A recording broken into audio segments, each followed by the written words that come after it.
Welcome to the Recreation Nova Scotia Board of Directors video training series. This training series is made possible by a grant from the Nova Scotia Voluntary Sector Professional Capacity Trust. This video is on how to establish priorities. You start in establishing priorities with your mission and vision statement. When you're looking at activities or a host of options that you can do, you first need to compare it to those answers that you came up with in your mission statement. Is it our job? Is it consistent with who we are, what we do, and whom we serve? Then compare it to your vision statement. Will this activity build our future? Will it create the dramatic difference we want in the community and in the lives of those we serve? The next question, what's happening around us?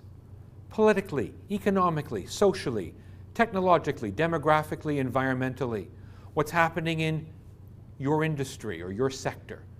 And potentially, there may be things that you think of that's happening around you that don't fit in any of those categories. So we'll have a little wildfire category for them. Look at what's happening in your community. What are the trends? And with those trends, how may they affect you, your organization, your partners, your stakeholders, those you serve? For example, if you're in the middle of an economic downturn, what are going to be the effects in your community of maybe greater unemployment, maybe less discretionary income? Is your community changing demographically? Are you having more older adults, more youth? So once you've determined what's happening around you and what the potential implications are, the next thing to look at is what's happening in your organization. Look at the history of your successes. What are you good at? What have been those common factors that when taken together have led to success, have led to you really doing well? What can you build on? What do you have right now that's leading you forward? And what are traditional barriers? What are those things that you look at over the past couple of years and make you bang your head against a wall that got in the way yet again? Look at your financial information. What's happening with your revenues? What's happening with expenses? If you have a building, maybe utilities are going up. What's happening with your assets and liabilities? Maybe people aren't paying their bills as fast. And those could be things that you have to think about. What's happening with your member or customer numbers? Are you getting more members? Less members? Are the people who are coming to use your services changing? What about feedback from those people?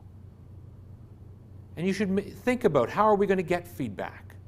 Comment cards, focus groups, a feedback form on your website. There's lots of different ways to get information about how people are enjoying what your organization provides, what they think of it, what they think the future might need. Finally, where are you in the marketplace? Are you providing a high-end service? Are there other people providing similar services in a similar way? Now, once you have all this information collected from looking at your mission and vision and looking around your organization and looking inside yourself, you need to process this somehow to establish priorities. And here are a couple of tools you could use. One's a force field analysis. Simply look at what's pushing you forward, what's holding you back. Take all that information you gathered and just list it on one side or the other. And maybe you need a column in the middle that you're not sure what it's doing, but it is going to have an effect. This will help you decide what's important. The other one that you may be very familiar with is a SWOT analysis. Stands for strength, weakness, opportunity, and threats. The first two are internal factors. What are your organization's strengths? What are those things that you're good at? What are those things that you can build on? What are the backbones? Your weaknesses are those things that you're not good at, the things that get in the way, the things that cause you problems, the part that lets you down. And on the bottom sections, fill in opportunities. What are those external things that you could take advantage of that hold promise for the future? And what are the threats? What are the things that perhaps are going to threaten your organization or are going to certainly threaten some component of what you do that are going to cause you grief in the future? And once you've filled in that matrix, then think about, how do we build on our strengths? How do we address and overcome our weaknesses? How do we prepare to take advantage of the opportunities that are available to us? And how do we address those threats? How do we ensure that they're minimized? Now that you have the data you collected organized, you can talk about priorities. What needs to change? What bridges do we have to cross to get from where we are now to where we want to be? How do we become the organization we want to be? How do we become that group that can take advantage of the opportunities we see? How do we help or facilitate the dramatic change that we want to see? Answer these questions, and now you have a set of priorities.